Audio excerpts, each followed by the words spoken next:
good afternoon, local government leaders, and welcome to this virtual statewide town hall on climate change with Maryland's senior United States Senator, the Honorable Ben Cardin. And joining Senator Cardin for this special town hall are representatives of key federal agencies that are charged with leading the national response to climate change. Each of our speakers have been asked to spend just a few moments commenting on the impacts of climate change on Maryland communities, and really important, the federal resources that are available from their respective agencies to support local mitigation efforts. And then following our federal agency speakers, you're going to get the chance to hear from 4 local government leaders on actions they're taking to prepare for weather events of increasing frequency and severity.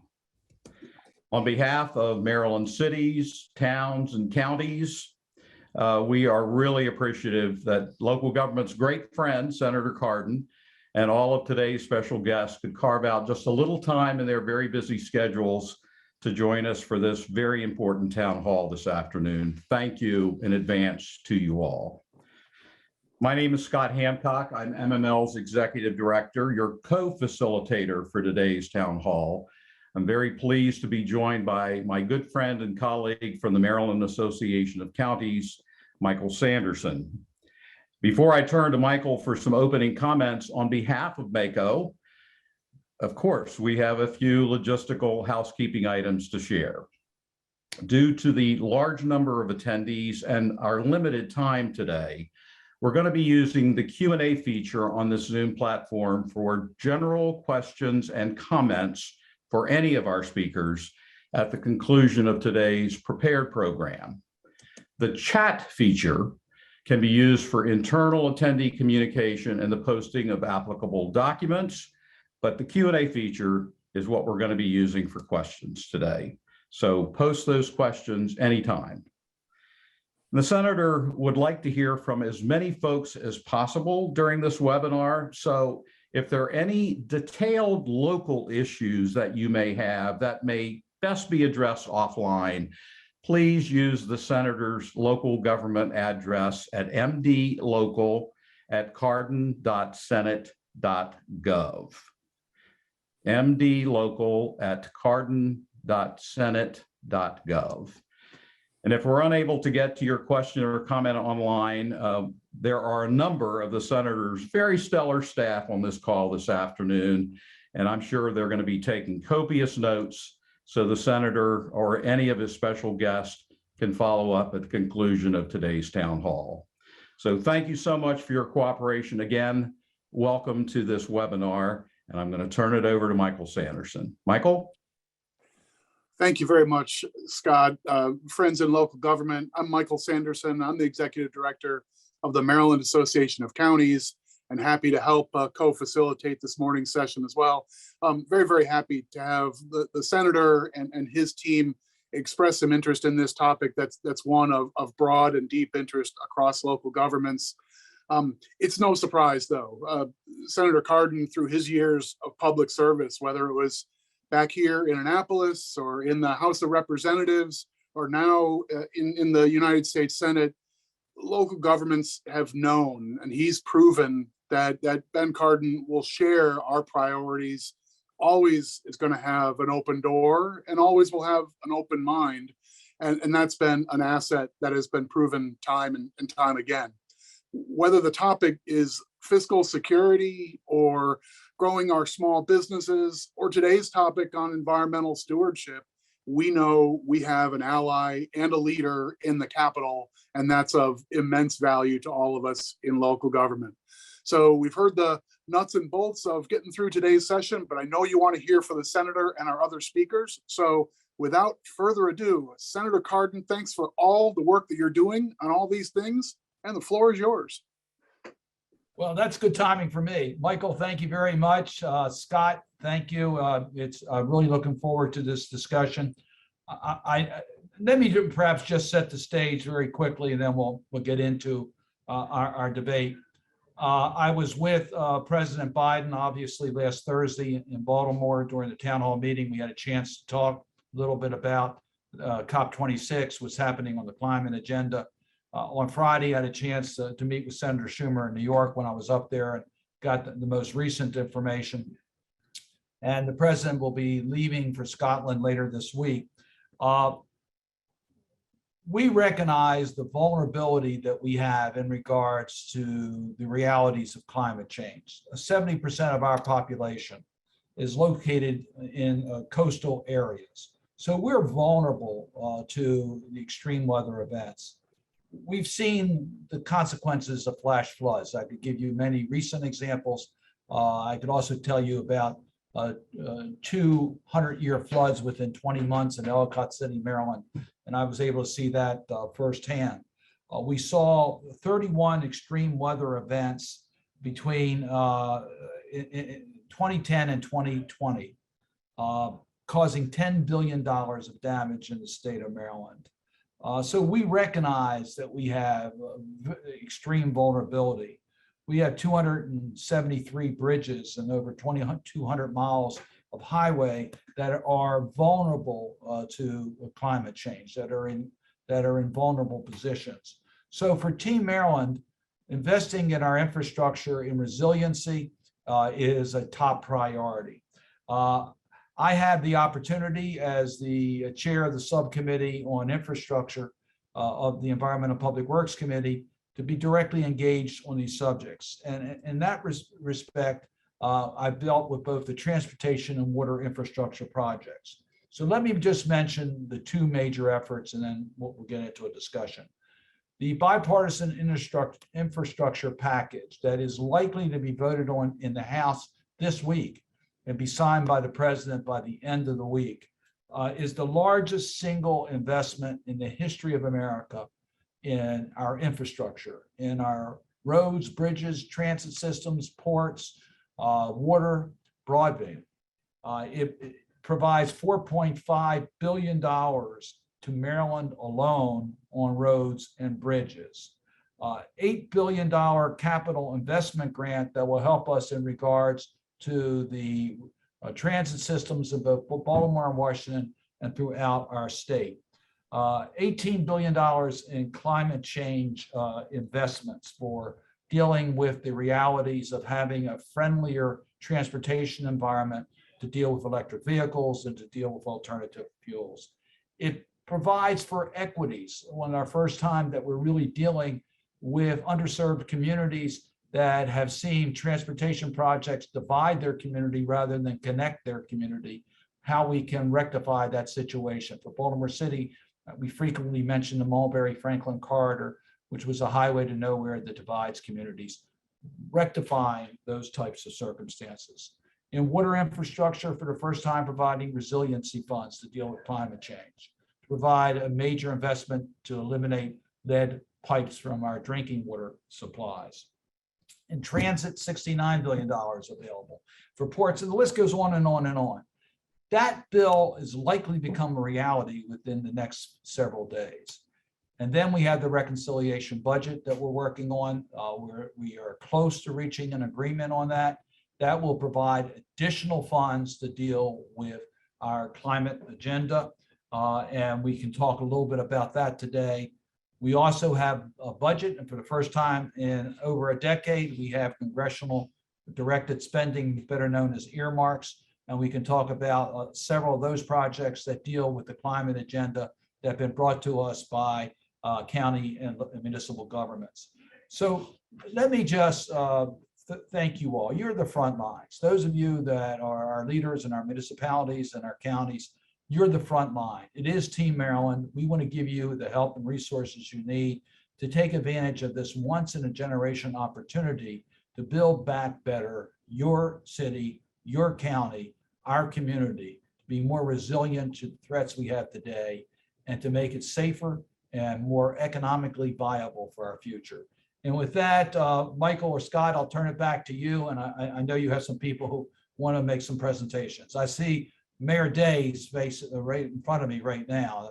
I've been with Mayor Day several times in the last month, and it's always good to be with him. And let me just acknowledge that I see Robin Somerville is also here from my staff, who does a great job. I want to thank him for all of his help. I only am seeing a few people on this. I should be acknowledging others. Mike O'Connor, the great mayor of Fredericks, good to see you are on here. Mayor Buckley, are you there? I see your name, but I don't see your face, the mayor of Annapolis. We have just a great group of people. I look forward to our conversation. Senator, thank you. We thought maybe it might be wise to hear from your federal guest first on the agenda. So I believe we have Mary Ann Tierney and Brantley Thames and someone from NOAA, I believe. So we could hear from them first. Oh, it's David. Maybe in that order with your permission, Senator, and then we'll allow our stellar group of local government leaders some time for comment. And let me say about Mary Ann Tierney, she has been such an asset for us during this emergency with FEMA's presence. I thank her for her regular briefings to the members of our delegation. She really responded very, very quickly to our needs. And we're very blessed to have that type of leadership from the federal government. So it's good to have her here. And she's certainly a great resource for us in understanding the opportunities that we have. Great. Well, thank you, Senator, for inviting me today to speak. And I want to thank everybody for participating. It looks like we have a large group, which is, I think, an important indication of the urgency with which we need to take climate change.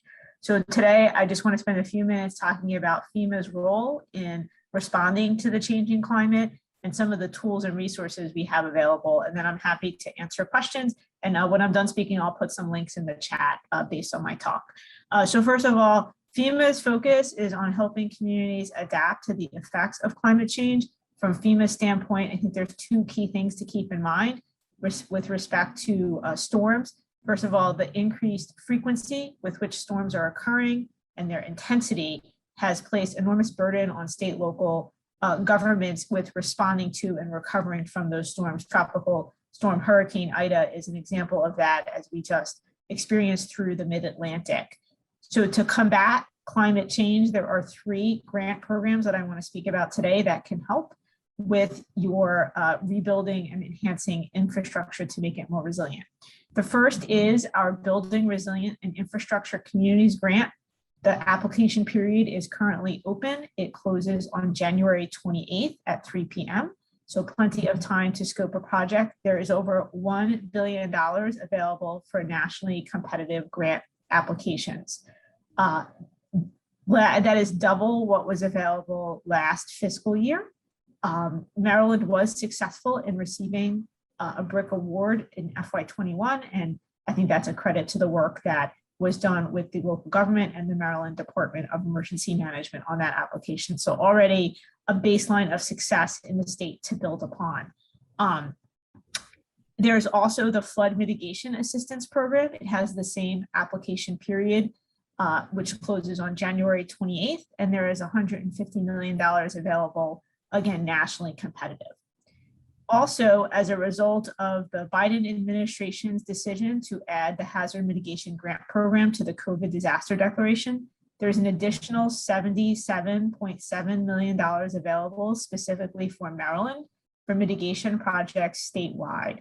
We're currently working with the Maryland Department of Emergency Management to scope the process for that, we call it HMGP application process, which should look similar to other HMGP application processes you may have gone through in the past.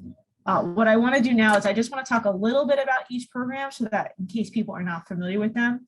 So I'm going to start with the Flood Mitigation Assistance Program. This is, as I mentioned, a pre-disaster competitive program that's available nationwide. It's $150 million available. Funds can be used for projects that reduce or eliminate repetitive damage. There is a 75-25 cost share. However, for damage for repetitive loss properties, there is a 90-10 cost share split. And if the property is on a severe repetitive loss SRL list, the severe repetitive loss list, then there is no cost share and FEMA will cover up to 100% of those costs. So for building resilient infrastructure in communities, and with this grant program, I do want to pick up on the thread that Senator Cardin started with. This unique opportunity to conduct innovative mitigation or resiliency projects focused on infrastructure. The BRIC program specifically allows for that and is designed for larger scale projects. So again, this is a pre-disaster grant program that is available to state, local governments, as well as federally recognized tribes. I know there are no federally recognized tribes in Maryland, but I just do want to highlight that. There's a variety of potential projects. Some of the guiding programs around BRIC is looking at underserved and marginalized communities. Again, I think pulling on the equity thread, in particular with the lens of climate change and disasters. Disasters tend to disproportionately impact underserved and marginalized communities across the country, and our grant programs are pivoting towards focusing on those communities. And so there is a specific language in our notice of funding opportunity around equity and underserved and marginalized communities. So I encourage you to review those as well. We want to encourage capacity building and enabling, again, innovation. I would encourage you to think about projects that are not your typical buyout and acquisition, something that's much more, I think, transformative for your community and looking at the infrastructure and its potential risks. There is a cost share for this. It's 75-25.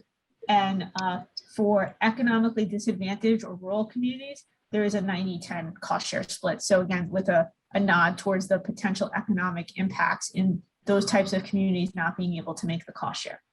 And then for hazard mitigation grant program, which some of you may be familiar with because it's a grant program that we often administer following a major disaster declaration. This is our post-disaster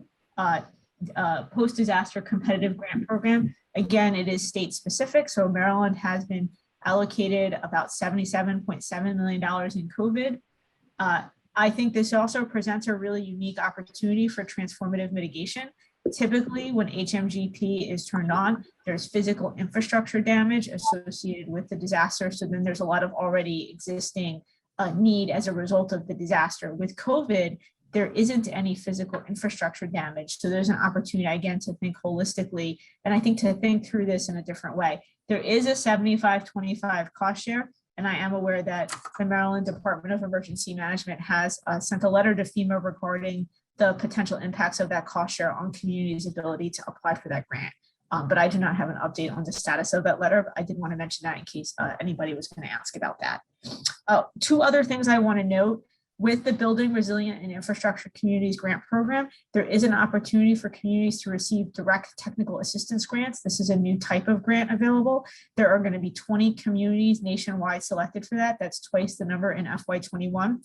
And this is really geared towards communities who have capacity challenges with scoping projects. So this would give you a chance to get enhanced support to scope projects for future year applications. So again, I think from an equity standpoint, this is an excellent opportunity for an underserved community who may lack the bandwidth to scope out a transformative mitigation project to look at that and develop something. So I encourage folks to take a look at the direct technical assistance application, as well as specific projects within that.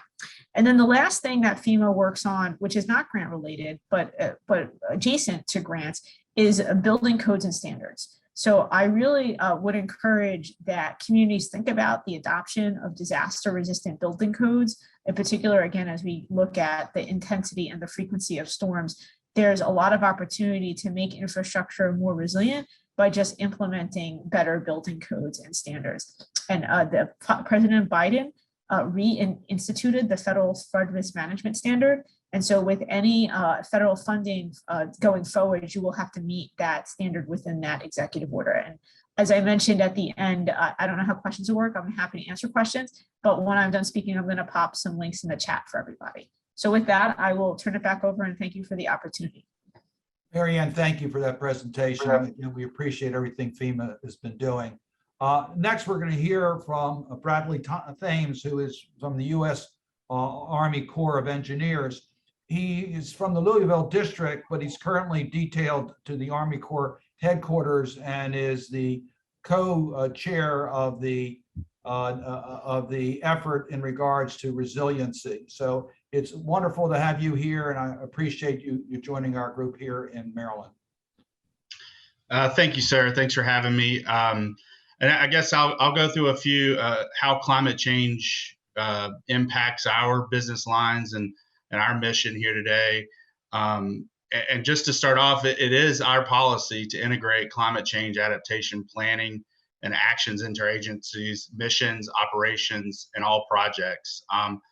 Probably the biggest impact or biggest, most interesting topic here would be how we operate our planning studies. So many of the municipalities that are on the phone today have probably entered into agreements with the Corps of Engineers in the past, and the way climate works into that is we are now required to perform a climate assessment for every study, every project, and we do that for a couple reasons.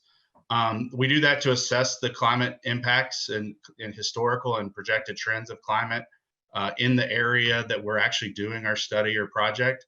But most importantly, we want to formulate and design projects resilient to climate change impacts for not only the 50-year period of performance, but also the adaptation horizon, which is 100 years and more out into the future. So climate has become a big part of our mission at the Corps. If you're not familiar with it, there's several programs planning where you can do studies, and then that can ultimately result in construction projects. Probably our strongest program is in our flood risk management, but we also have ecosystem restoration. We have a continuing authorities program. There's a lot of different programs that climate is going to impact. So climate impacts everything from flooding to ecosystem and everything else in nature. A big thing that's been pushed lately is natural and nature-based features. So we're trying to incorporate those types of features into our solutions much more now, because the cost of that over the life of the project is less, because it's something natural that can kind of sustain itself. Generally, our planning studies are 50-50 cost shares. When you get to construction, it typically becomes a 65-35 cost share. That's 65 federal, 35 local. And I think there's even some programs where it's 75-25. So there's a lot out there. If you have interest in entering into any of these agreements with the Corps, I highly recommend you reach out, because I believe all of the municipalities here are in the Baltimore district's area of interest. So I definitely reach out to the planning group there, the planning project management group there, that they can come out and explain what all services we provide and talk about all the details of it and gauge your interest. And it really starts with the letter of intent from you if you have that interest in entering into an agreement. So what are these climate assessments we do on these studies? They're performed using regional syntheses of literature and tools developed by the Corps of Engineers. And really it's there to evaluate climate vulnerability and trends in climatic variables and make sure that we're incorporating all of that into our solutions. And it's not just something that we want to adapt to, it's something we want to plan for as well. On the military side, we are currently developing similar tools and analyses that we have on the civil works side to assess climate vulnerability at military sites. And maybe that's not as important to this group because we're talking, the public side. But what's important is that it's not only important to the sustainability of the military operations, but many military sites are co-located with communities where our servicemen and women live and raise their families.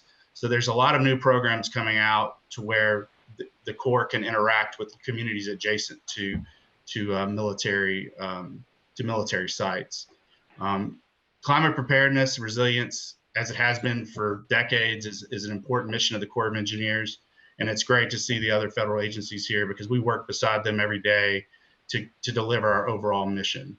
I think I'll close with that. And in closing, I'd just like to thank you, Senator Cardin, and everyone else here today for the opportunity to participate in this virtual town hall. Thank you very much.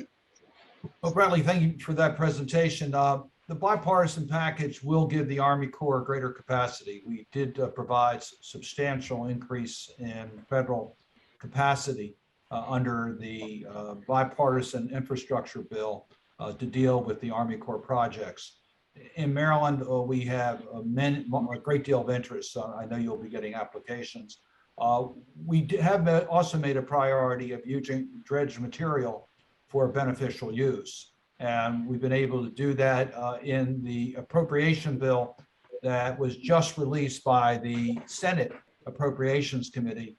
There is a significant earmark that I authored for Mid-Bay. So when we finish Poplar Island, we'll be able to go right to Mid-Bay with the use of dredge material. And we are also very actively engaged in the use of dredge material for expansion and creation of wetlands, particularly in Blackwater. But we're looking at it even beyond that because, as we know, coastal restoration and wetland preservation and development is critically important for adaptation to deal with the realities of climate. So we look at the Army Corps as one of our major players in our strategy in Maryland, and we thank you for being here. I'm really pleased that we're also joined by David Herring.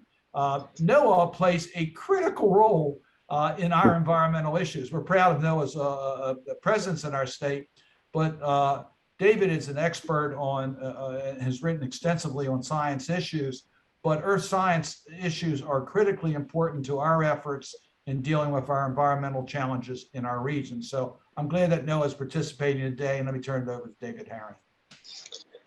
Thank you very much, Senator Cardin. Yes, my name is David Herring, and I work within NOAA's Climate Program Office, which is a part of NOAA's Research Line Office based in Silver Spring, Maryland. And so it's a pleasure to be with you and your distinguished guests here today in today's forum. As you know, NOAA is the nation's operational climate, weather, and water science and services agency. And as mandated by the Congress, our missions are to advance scientific understanding and prediction of Earth's climate system, and to make that resulting knowledge and data and decision support tools available to the public to help people understand and manage their climate-related risks. And so as such, our job is to play the role of honest broker in providing objective, authoritative, up-to-date, and actionable science-based intelligence to help our nation's communities and businesses adapt and build resilience to extreme weather and climate events. As a part of the Department of Commerce, we recognize that climate is everybody's business, and that the impacts of climate change are already being felt in every region and sector of the United States, and that the impacts are growing more frequent, more costly, impacting public health and the economy, and that communities and businesses are increasingly vulnerable to a range of these types of hazards, such as what's playing out right now in California and along the West Coast with this atmospheric river affecting the coast. And we recognize that the nation needs actionable information. And so what we've been doing is working to provide tools and online information. So we make investments all across the nation in research labs and academia to help advance understanding and innovation, to provide tools and resources to the public. We have been providing information in our online tools and portals, such as the NOAAclimate.gov website, which we just rebuilt and unveiled, which gives a global climate dashboard so that people can see and understand how climate system is changing. And we're also working very closely with community stakeholders all across the country to get at that local scale planning and understanding what's their exposure, what's their risk, not just in the observed trends of change over time that have been occurring in the climate system, but we have downscaled climate projections for every county in the United States to help them understand what conditions are projected to be like out through the future. And so we do a lot of community-based planning. We've been working with municipal governments in Maryland and all around the country to map their exposure to extreme heat and to help them understand what actions can be taken to protect people and communities and their valued assets from, say, hazards like extreme heat. So we're very pleased to be able to work in support of our communities, and we're also very interested in any feedback or questions or ways that we can continue to evolve and enhance to local resilience planning and resilience building across the nation. So it's a pleasure to be here and happy to answer any questions you may have. Well, David, again, we really appreciate your presence in Maryland, but more importantly, we appreciate the work that you're doing. It's critically important to our sustainability and environment. We're now going to hear 4 of our local officials. Mayor Jake Day of Salisbury, Mayor Michael O'Connor of Frederick, Mayor Gavin Buckley of Annapolis, and Councilwoman Monique Anderson Walker of Prince George's County. And then, as I understand it, Scott, you'll be the moderator in their discussions and our questions. So I'll turn it back to Scott and we can go right to Mayor Day. Let me just do one plug, Senator, before Mayor Day actually speaks. He is the current president of the Maryland Municipal League, took office in June. So we're very, very proud of Mayor Day and all the wonderful things he's doing for MML, as well as the great city of Salisbury. God, thank you. I'll take that as my cue to begin, if that's all right. Senator Cardin, once again, thank you for hosting this conversation and for all of your support for our municipalities, our communities across the state. What I just thought that I would share is a little bit of history about how we're experiencing in one city on the Eastern Shore what I think most citizens in my city would agree is a worsening of the effects of climate change right on the ground, right in our streets, and unfortunately from time to time in our homes.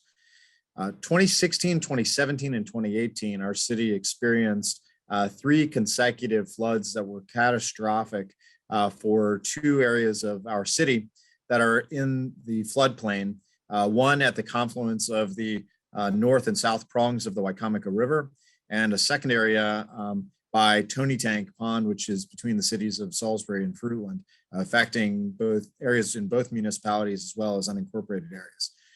The other thing that we've seen is other extremes that are worsening. We saw our first tornado, and I don't want to steal any of the thunder or wind from Mayor Buckley. Our tornado was not nearly as severe, but it was alarming that the extreme and violent weather hit us in a way that we'd never seen before. On top of that, we're seeing worsening sunny day or nuisance flooding. I think those are imperfect terms, so I'll leave it to the experts if there's a better term that we should be using. But we are seeing worsening flooding on both tidal as well as other flooding in our streets, particularly Fitzwater and Lake streets. And before you ask, yes, we've tried just renaming them. The reaction to these challenges that we've had is first to go to some of these federal programs, such as the Hazard Mitigation Grant program. This is one of the first solutions that we pursued at Germania Circle, which is in that area of the confluence of the north and south prongs of Wycomico River, as well as in the Canal Woods area, which is on the southern end of the city at Tony Tank Pond. We attempted to leverage federal hazard mitigation grant dollars and city dollars to acquire the flooded properties and to ultimately turn those into open space that would be protection for higher properties on higher ground. And we're unsuccessful in convincing property owners to participate in the program. So if we couldn't get 100% of property owners, and in fact, we were only able in one case to get 3 of 67 property owners to be willing to participate, the resultant effect is that we got nowhere, and we weren't able to leverage those dollars into action. So that's a significant challenge that I would love to hear from others on whether or not there's a better solution or a better way to use those programs. I'd also point out that we're very proud of our stormwater management program and how that has worked to address both qualitative and quantitative issues affecting the Wycomico River and our area.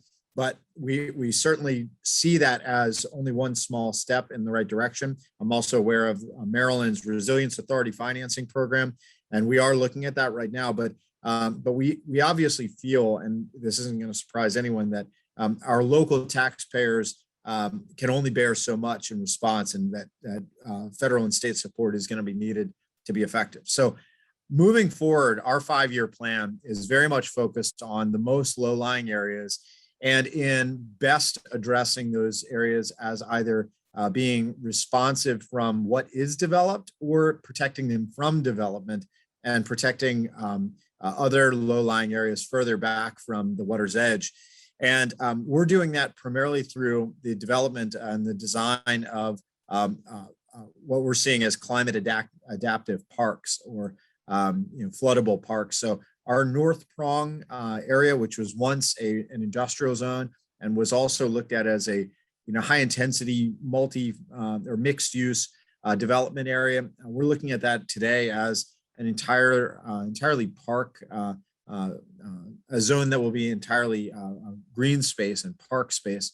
And I think this is where all of us at the local level are going to need to look, is adapting our plans, updating our plans to respond to the reality on the ground, which is that we're losing territory to ever worsening floods and ever worsening effects of climate change at the water's edge.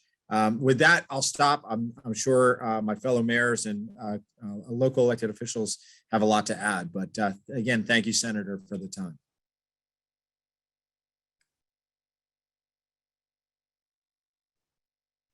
We'll now hear from Mayor. Scott, you want to introduce from here? Oh, no, please, Senator. This is your town hall.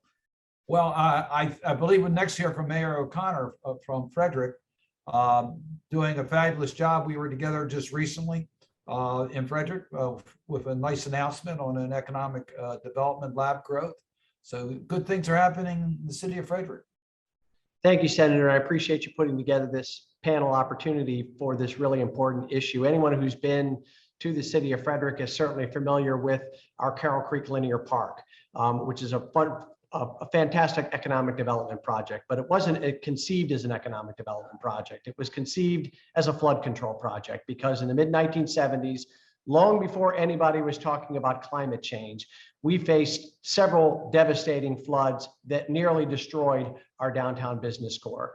The decision was made at the time by Mayor Ron Young at the time, to make the investment in trying to do something to preserve our downtown business core, not just kick our economic development prospects to the suburbs and suburban malls, which were all the rage in the 1970s. What a brilliant decision that was in the 1970s to not give up on downtown Frederick. But in the intervening decades, what we have seen with the change in the kinds of storms and the weather that we're receiving is that our older residential neighborhoods, designed before anybody was talking about stormwater management and the ways we're talking about these things today, are in desperate need of assistance. And in 2018, we experienced some devastating flooding that really made this issue acute for us. And I'm so grateful to have the Army Corps of Engineers on the call today, because they have been a fantastic partner with us almost immediately since 2018 to look at a total of 5 task areas to date, and we're getting ready to approve 2 additional ones, to look at our flood resiliency operations and opportunities in these neighborhoods, to actually model. It's a fantastic and fascinating program to model the way flood waters move in these drainage areas within our city, and what they're able to do with the software that they're developing and working with us on is to look at different durations and intensities of storms that could hit the city of Frederick and show us on a map what that impact would look like on the ground in terms of flooding, and then be able to make recommendations for what kind of mitigation projects we need to look at in order to mitigate the flooding in those neighborhoods. And so, as I said, we've done 5 projects. We've got 2 more that we're getting ready to work with them on. These are going to create fantastic tools for the city of Frederick to allow us to plan a capital improvements project. And we've gotten great support from our federal delegation on congressionally directed spending now in order to begin to construct, engineer, design, and construct those mitigation projects in our city, which is a wonderful improvement for flooding on top of our beautiful Carroll Creek Park. But beyond that, there's other things that we have to do, because climate change is not just about severe flooding. It's about all aspects of what we're trying to do in our community. And with the foresight of the county, Frederick County, the city and the county jointly put together a climate Emergency Mobilization Work Group that's made some fantastic recommendations. Both jurisdictions have adopted climate emergency resolutions. We have adopted a climate action plan for local government operations. We're purchasing now 100% of our city electric use through renewable energy credits. We're working now to figure out how we can expand our tree canopy, to look at our greenhouse gas emissions and our reduction of and modifications to our city fleet. So this is a question got asked by one of the folks on the call earlier about what you can do at the local level. Ensure that your cities and your counties are working together to the greatest extent possible to acknowledge that this climate change crisis is real and to do whatever you can in your own local government operations. You're not going to be able to fix this problem in one budget cycle. It's going to take a multi-year plan. It's going to take, as Mayor Day said, partnerships between city, county, state, and federal governments to make these possible. We've been fortunate in Frederick County to have those partnerships in place, and we're looking forward to the ongoing work that we're able to do with our congressional delegation in the state of Maryland to do what we need to do in the city of Frederick. So the public's interest in this issue is really what's necessary for all of us to be able to get to the next step. And so thank you, Senator Cardin, for hosting this town hall. Now we'll hear from Mayor Buckley of Annapolis.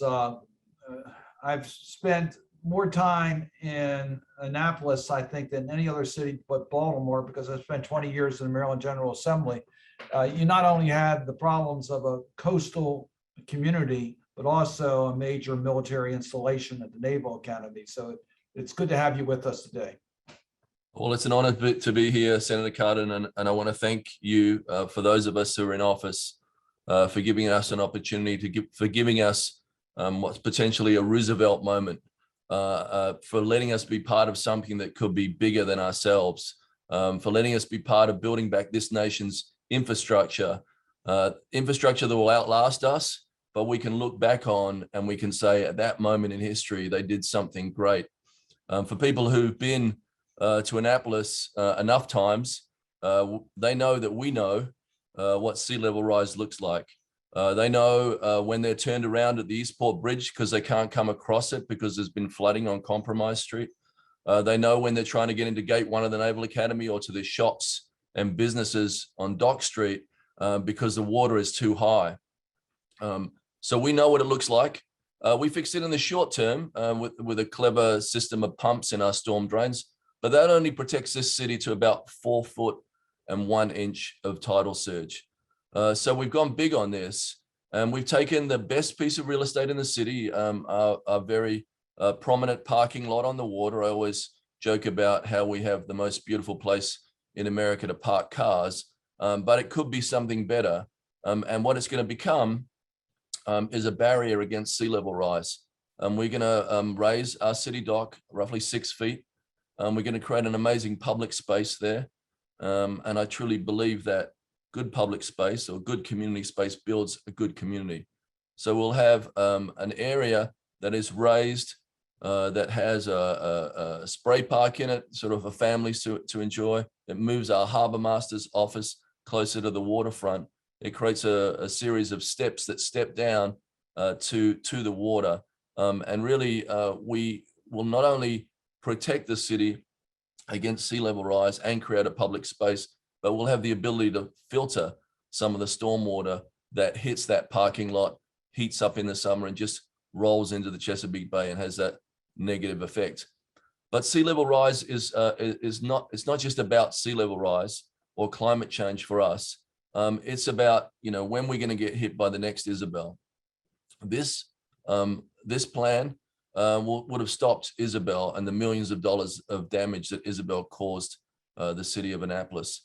So we're excited to do this because we think that it's not just about that climate change piece, but it's also about what's happening in the catastrophic weather events that we see around us. So every year at hurricane season, we look to see what's happening over Norfolk. We look to see which way the wind is spinning. If there's a full moon, is this weather event going to push water into the Chesapeake Bay up into our storm drains and then cause the same sorts of damage that we've been living with for decades? We think we have a great case here. We think Annapolis can become the resiliency capital of the country, because we have an excellent partner in the US Naval Academy. Even for climate deniers, generally they believe in the military of this country. We know the Department of Defense is furiously trying to protect its assets around America. And one of those assets is the US Naval Academy, our partner. We couldn't ask for a better partner. We meet with them every month in making a plan on how we're going to berm the Naval Academy grounds and how that's going to connect to our city dock, so that we can raise our city dock and protect one of the most important historic cities in America. So letting me be part of this, funding this, the dollars we know are, mostly out of the reach of most municipalities' budgets. We are going to need great federal partners. I'm grateful that we have some rock stars representing us, you guys, on a federal level. We punch way above our weight in Maryland. I think we should be the example to the country. And thank you for having the courage to take on this tough thing, because a lot of people talk about infrastructure and don't do anything. You're actually doing something. So thank you. Thank you. Thank you, Mr. Mayor. It's Team Maryland. We really do work together as a team. We like each other. It's not. I got a little 1 second, a few minute video. Could I just show you this? Not even 20 seconds. Can I show you this? Sure.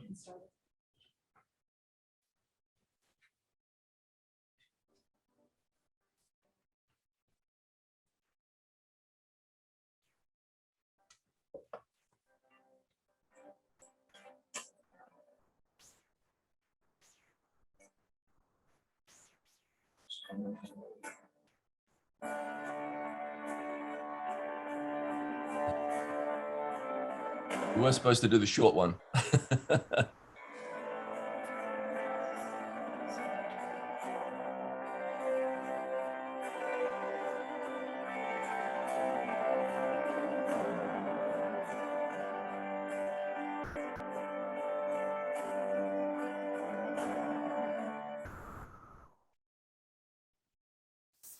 Thank you, Senator. Wow. I've been down the city docks when it's been totally underwater, so I've seen it in some of its most challenged times. So to elevate that area there to protect against flooding is such a smart use, and it makes the whole downtown area much more fitting for the role that it plays in our community. So good work. Thank you. I'm so pleased that the county is amply represented here today by Monique Anderson Walker from Prince George's County. Our councilmen, our city, our mayors, they have the toughest jobs. They can't hide from the problems. And Prince George's County is one of the largest jurisdictions in our country. And the county council plays a great role in advancing the county. So it's good to have you with us. Well, thank you so much, Senator Cardin. I appreciate the invitation. Thank you to the panelists as well for the great information that we're receiving.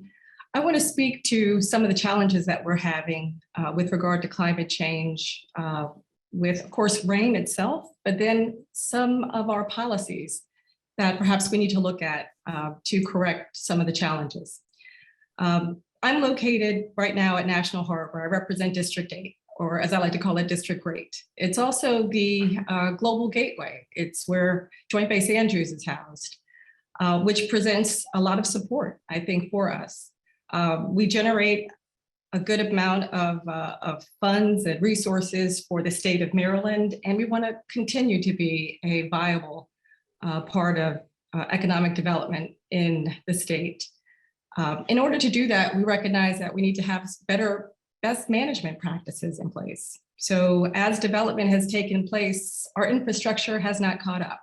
And those are some of the big issues that we're facing. I know that Senator Cardin and I have talked over the last couple of years about some of the challenges that we see here.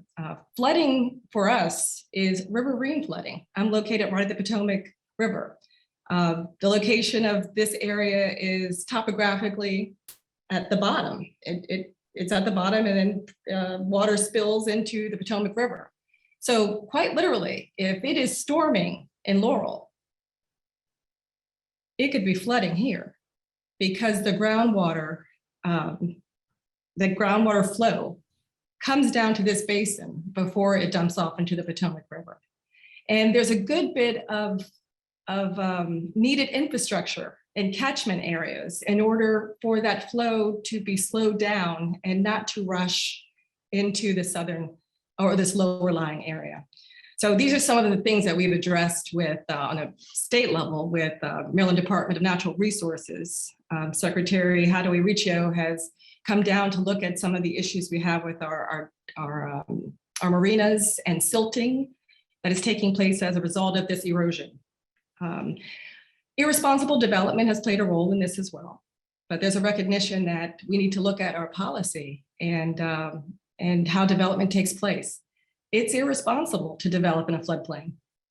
While there are great economic opportunities, perhaps in floodplains, there has to be an understanding that to build in a floodplain does not mean you are eliminating a floodplain.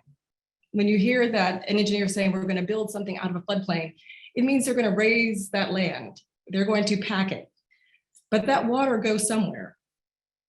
And because we use gravity here, it goes to the lowest points.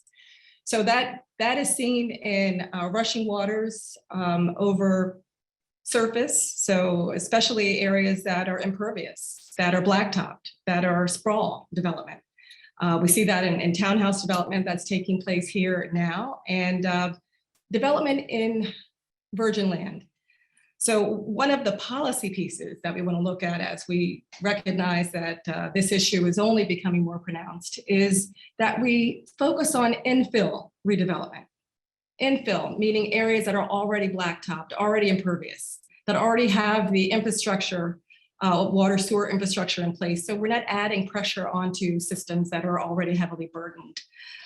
That's definitely one. Looking at a study, this past year, the council passed a bill that I put in with a couple of other of my colleagues, CB 29, and the focus of that bill is specifically to have U.S. Army Corps of Engineers conduct a flood study of areas that are heavily flood prone, and to conduct mapping.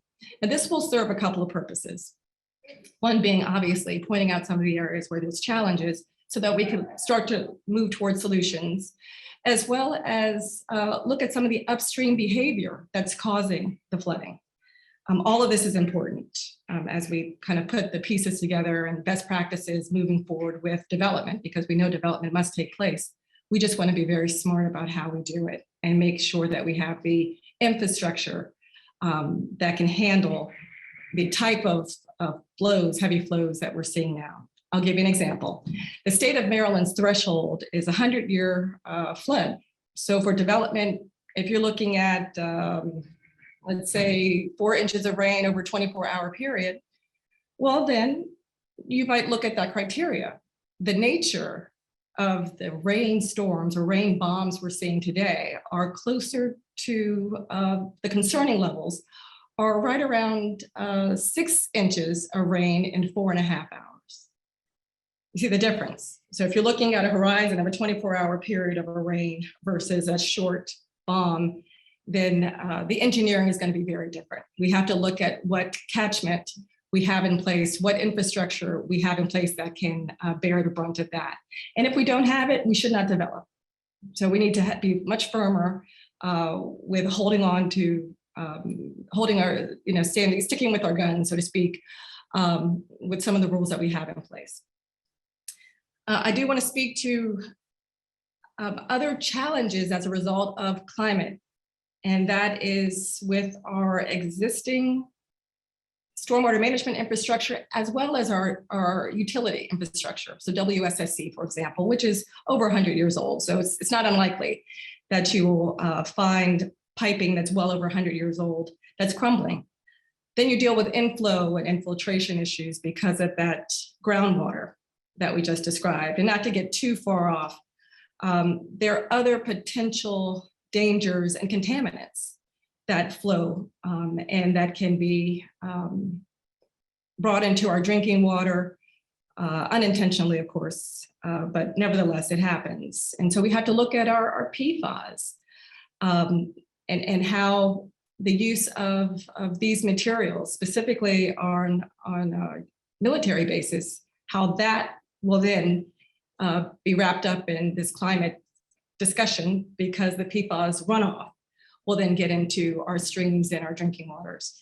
So there's a lot certainly that we need to look at. I'm very encouraged that we have leadership like our Maryland delegation who will sit down and listen and recognize that we need a significant amount of infrastructure funds to come to this area in particular, an area where there has been some degree of neglect. You could look at that as an equity issue, or just, I'll look at it as an equity issue, definitely overlooked. And in order to get this area back to where it should be, in order for greater development to take place upstream or even right here, it's probably somewhere around $7 billion, and that's a significant number.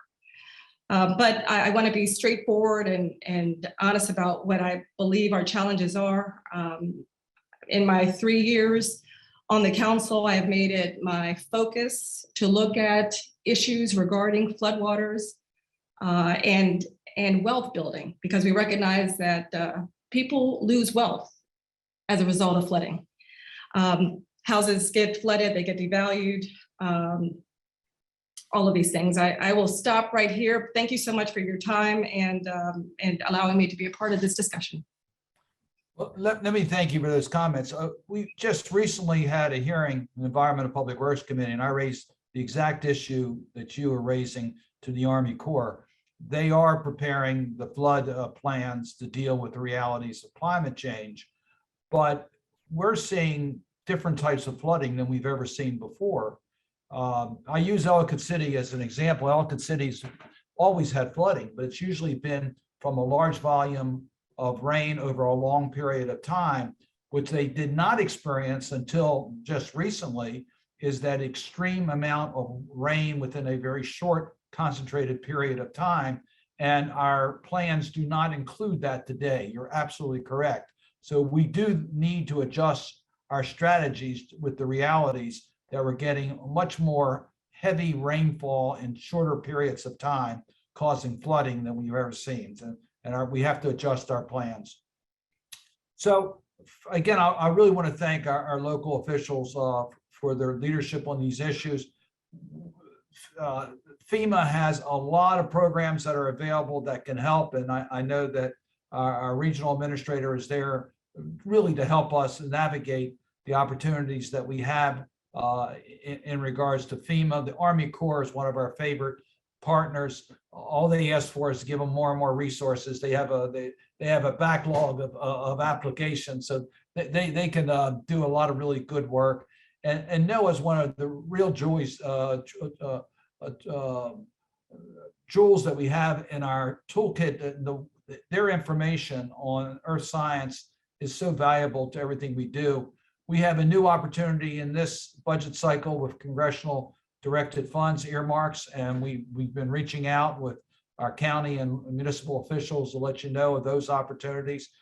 This budget cycle is complete, but we'll be starting the next budget cycle literally in the next few months, and we'll be working with Michael and Scott and others to make sure that you get all the information out to your members on how you can utilize those tools. We wanted to make the connections so that you know about Mary Ann Tierney and the regional office of FEMA, that you know how to get in touch with her in regards to those tools that are available, that you know how to reach out to the Army Corps. You can do it directly through our office or NOAA. And we also wanted you to know the opportunities that we have in the Congress itself. With that, I'm going to turn it back to Scott. We have a few minutes for questions. We didn't time it that way to be a narrow period of time, but we know you all can accommodate any challenge. So Scott, it's all yours, and you have at least 9 more minutes. I just saw the note from one of your staff. The senator says 2:10. We can go to 2:10. Senator, thank you so very much for bringing this group of people together today.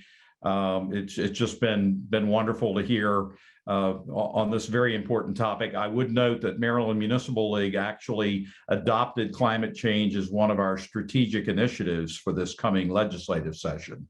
And so we'll be working with the Maryland legislature as they work with you and others, trying to come to some agreements on the best way to deal with a lot of these very, very important and heady issues, if you will. I also need to remind everyone that you please send any questions after this webinar is concluded to mdlocal@cardin.senate.gov, and the senator and his staff will get back to you with answers to any of your questions, including the questions that might be very specific to your municipality or your county. We want to make sure that you have the chance to do that, and I will assure you that you will receive an answer because we always do when we reach out on behalf of the league. Senator, I wanted to ask one question, and maybe this is a question that is for anyone, any of the panelists.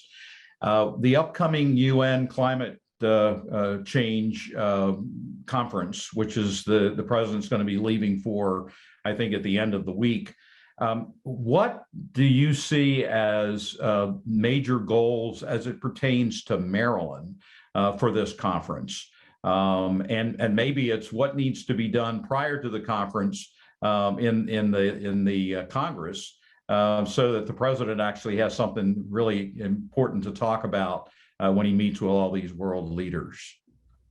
Well, Scott, I think there's a good story to be told. I was at COP21 when we adopted the global commitment to deal with the climate change, where every country in the world joined in the effort. Then under President Trump, the United States withdrew, but the actual withdrawal was delayed because of the process. And it was really US leadership through the White House that was absent during those years. But guess who filled the void? It was our municipal leaders. It was our county leaders. It was our state leaders. It was our business leaders. Because I participated in other COPs since COP21, and I've seen the US participation, and we were able to demonstrate a commitment to reduce our carbon footprint. And every year we've been moving in the right direction. So we have a positive story to tell.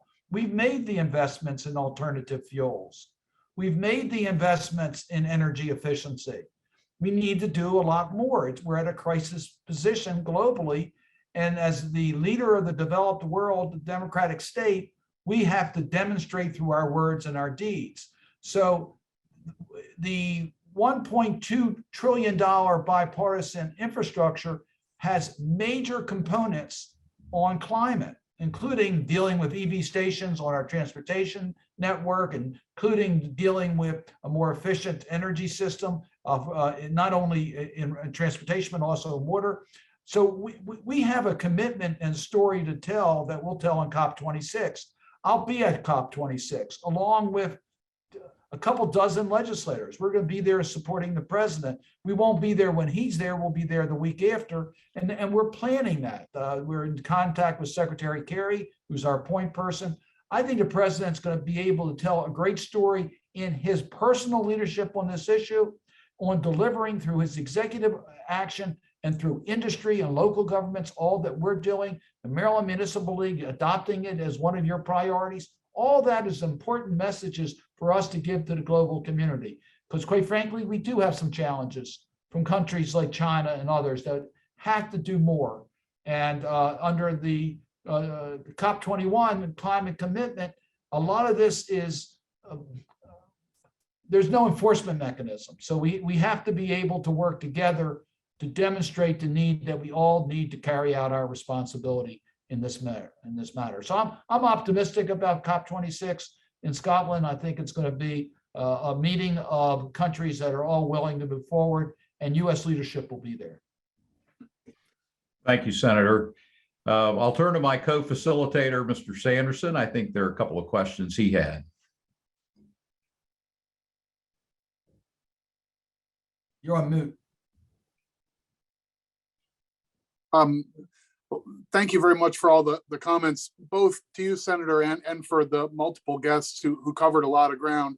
We've got a few things that have been submitted through the chat. I'll offer one question maybe for our local government panelists and ask, what do you think next steps look like here in Maryland? Some of this conversation has been global and some of it has been national while we've got federal leaders and resources here.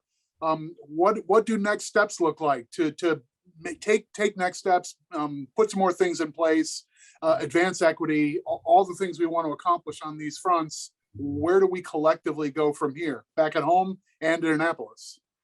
Councilmember Walker? Yeah, great question. I would say there are probably three things we need to look at.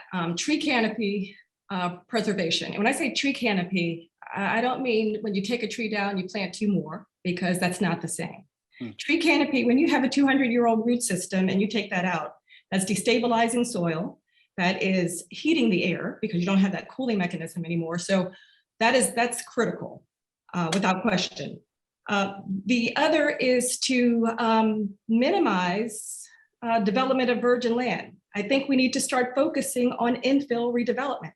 That's not to say that there won't be any broader development, but until we get a grip on where we are and get the infrastructure that can support anything else, we need to look at it that way. That's critical. I probably should have said first that the Army Corps of Engineers study is the most critical, I think, for the state of Maryland, because they're arm's length.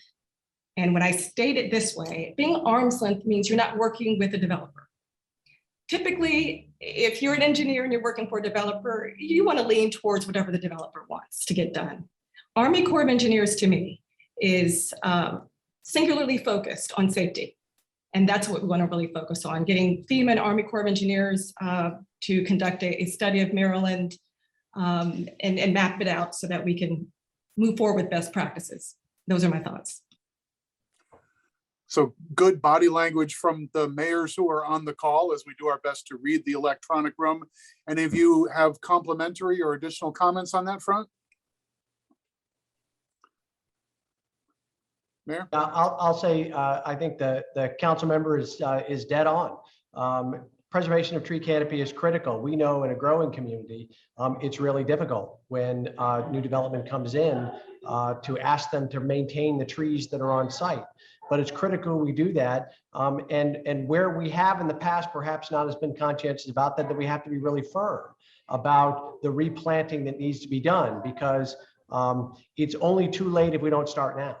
And so we can start planting now the trees that will ultimately be our savior 20, 30 years down the road, if we do that. And I think the commitment to infill, it's resilient in so many ways. Using the built environment means that we're not destroying things that have already been constructed to make way for new things to be constructed. So adaptive reuse projects. And again, anyone who's been to, our very well, Annapolis has this, a very well preserved downtown historic core. The preservation of those old buildings, while not the most energy efficient in the world, can be made energy efficient. And to not have to tear down that old construction, the work of people who lived 100, 150, 200 years ago to make way for the new, is a great kind of resilience for our community. So preserving our history and our built environment, I think, is so important. Let me further answer the question that Scott asked. I didn't really focus on Maryland.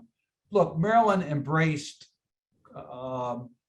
clean energy a long time ago and the environment. We were one of the leading states. As a result, we have the technology development through companies that are located in our state, which is part of our strategy, the biotech, high-tech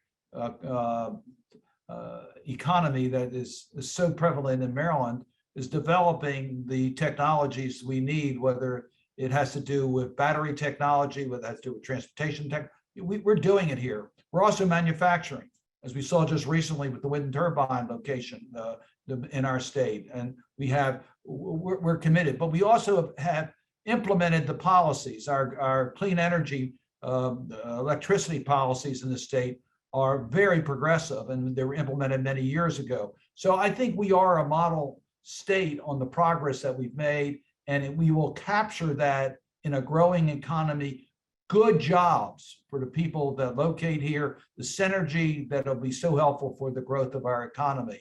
So I think we put this together. I think we have a lot of opportunities moving forward, and it really will be Team Maryland's priority. So again, I want to thank our municipal and county officials. I mean this, over the last 4 years, you led the way for America's leadership, and you were very vocal and present in your actions, as well as a clear message that America was staying at the leadership on dealing with the climate issues. With that, again, as we pointed out, we haven't answered your questions by now. We'll be glad to try to answer that through your inquiries. And I really do want to thank my federal partners who were here from FEMA, from NOAA, and from the Army Corps. Thank you so much for what you do every day to help our country, and to our municipal and county officials. You're the best. It's an honor to represent you in the Senate. It's also an honor to be part of Team Maryland at the federal, state, and local level. Everybody stay well, and we'll continue this work.